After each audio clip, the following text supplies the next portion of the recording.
आज हम स्टार्ट कर रहे हैं चैप्टर 15 सम नेचुरल फिनोमिना। तो इसमें कुछ चीज़ें नेचर में अपने आप ही होती हैं और उनको वही चीज़ें हैं जैसे अर्थक्वेक है, थंडर स्टॉर्म, रेन वगैरह जो भी होती है वो नेचुरल फिनोमिना में आती है। उसी के बारे में हम पढ़ने जा रहे हैं। चैप्टर में सारे टॉपिक्स हम कवर करने वाले हैं। अब earthquake, thunder, rain, storm, lighting, volcanic eruption, cyclones etcetera are examples of natural phenomena. ये सब नेचुरल फिनोमिना में आते हैं और some of them are beautiful and fascinating whereas others are destructive। कुछ तो अच्छे हैं, सुंदर लगते हैं, जैसे रेन हो गई, ठीक है भाई। और क्या अच्छा लगता है, रेनबो भी हो जाता है, वो भी नेचुरल फिनोमिना में आ जाता है। तो कुछ तो अच्छे हैं लेकिन कुछ क्या है, डिस्ट्रक्शन और बर्बादी का कारण भी बनते हैं। In previous class you have studied about wind, storm, cyclones and destructions caused by the. अब आपने पिछले चैप्टर्स में भी पढ़ा है कि विंड के कारण, तेज हवा के कारण, स्टॉर्म के कारण, साइक्लोन के कारण क्या क्या हमारे डिस्ट्रक्शंस होते हैं, क्या क्या बर्बादियां होती हैं और इसके लिए क्या क्या मेजर लेने चाहिए, इनसे प्रोटेक्ट करने के लिए हमें क्या क्या उपाय करने चाहिए अपनी लाइफ को और प्रॉपर्टी को इन सबसे बचाने के लिए। इस चैप्टर में we will study about 2 more natural phenomena. 2 और नेचुरल फिनोमिना के बारे में हम पढ़ेंगे, लाइटनिंग एंड अर्थक्वेक। इस 2 के बारे में इस चैप्टर में और पढ़ने जा रहे हैं। We will also study what steps we can take to minimise the destruction caused by them. अब इनको तो नहीं रोक सकते, लाइटिंग है या अर्थक्वेक है, इनको तो नहीं रोक सकते, लेकिन हमें कौन कौन से मेजर, कौन कौन से उपाय करने चाहिए जिससे कि हमारा डिस्ट्रक्शन जो है, नुकसान जो है वो कम से कम हो, लाइफ का भी और प्रॉपर्टी का भी। Lighting and static electricity. Lighting और स्टैटिक इलेक्ट्रिसिटी के बारे में पढ़ेंगे। In ancient time people thought lighting was due to the wrath of gods. मतलब पहले लोग सोचते थे कि जब गॉड गुस्सा करता है तो लाइटिंग होती है, but now we have the answer as what causes lighting. अब हमारे पास साइंस आ गई, इतना प्रोग्रेस कर लिया साइंस ने, तो अब हम इजिली बता सकते हैं लाइटिंग का कारण क्या है। It is due to the accumulation of the charges in the clouds. अब ये जो है, अब आपको एग्जाम्पल देकर भी समझाया, जैसे कॉम्ब है और आप उसको रगड़ेंगे पहले किसी सरफेस पर और फिर आप कागज के कुछ टुकड़ों के पास लाएंगे तो वो उसको खींच लेगा। तो इस तरह से जब क्लाउड्स में आपस में एक दूसरे से वो टकराते हैं तो वहां पर चार्ज क्रिएट होता है और जिससे लाइटिंग होती है।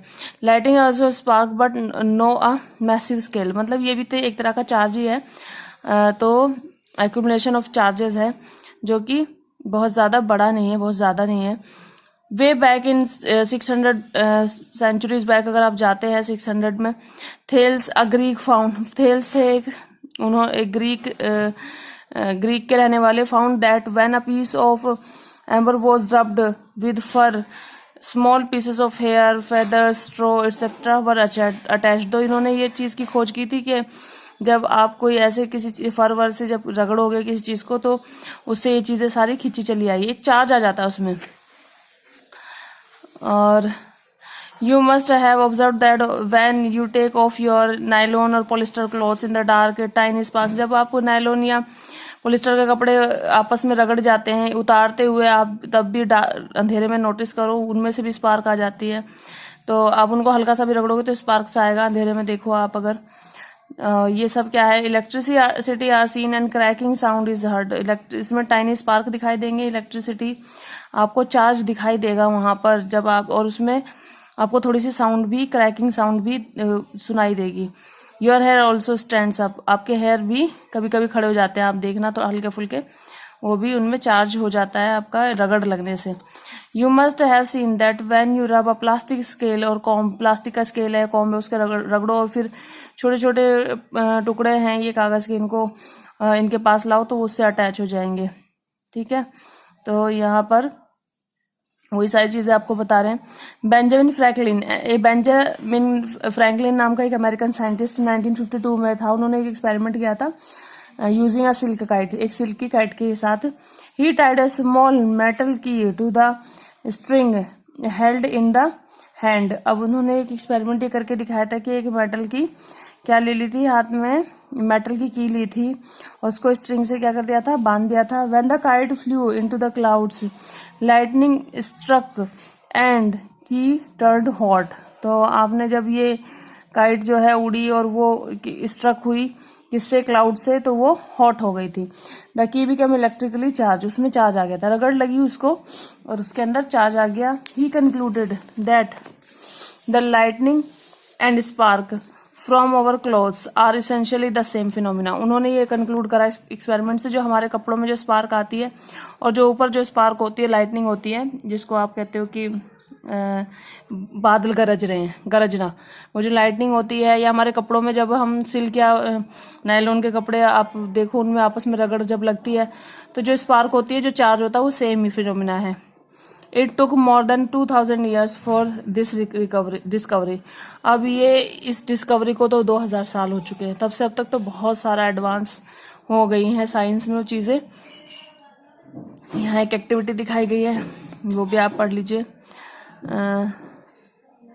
चार्जिंग बाय रबिंग, रब करके चीजें चार्ज करना, ठीक है, रगड़ रगड़ के उसमें चार्ज क्रिएट करना।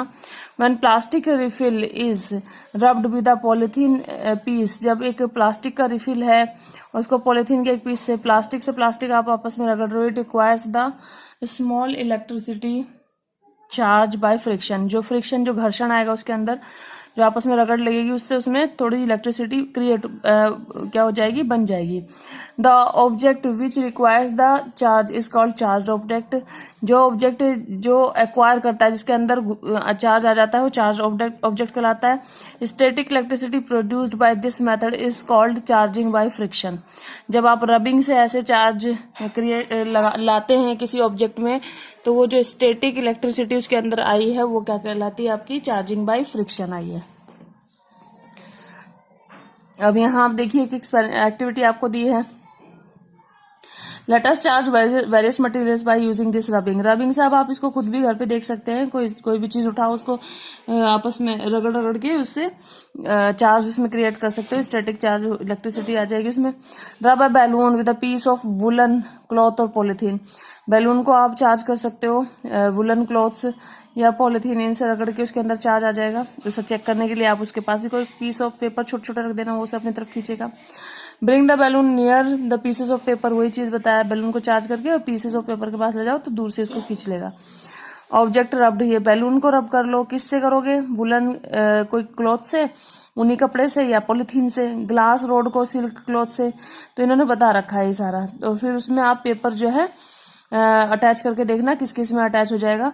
यहाँ नहीं होगा, स्टील रोड में नहीं होगा। अगर आप स्टील रोड को रब करोगे उस पर कोई इफेक्ट नहीं होगा, कुछ अटैच नहीं होगा, उसमें कोई चार्ज नहीं आया। When a glass rod is rubbed with silk, negative charges of glass are transferred to silk. अब यहाँ पर जब आपको कह रहे हैं कि ग्लास रॉड है आपकी और उसको सिल्क क्लॉथ से इन्होंने रब किया है, रगड़ दिया है। The glass rod acquires positive charge, जो ग्लास रोड है उसमें पॉजिटिव चार्ज आ जाएगा, and the silk cloth negative, silk पर नेगेटिव चार्ज आ जाएगा। When ebonite rod is rubbed with wool, wool gets positively charge. अगर वुल से आप करोगे तो वुल पर क्या आ जाएगा, पॉजिटिव चार्ज आएगा, और एनोड रोड पर आपका क्या आएगा, एनोड रोड पर नेगेटिव। ठीक है, तो ये आपको वही चीजें सारी बताई जा रही है। पॉजिटिव चार्ज किस पर आ रहा है, नेगेटिव किस पर आ रहा है, नेगेटिव को क्या कह रहे हैं, पॉजिटिव को क्या कह रहे हैं, ये अब यही सारा आपको एक्सपेरिमेंट इसमें दिया हुआ है।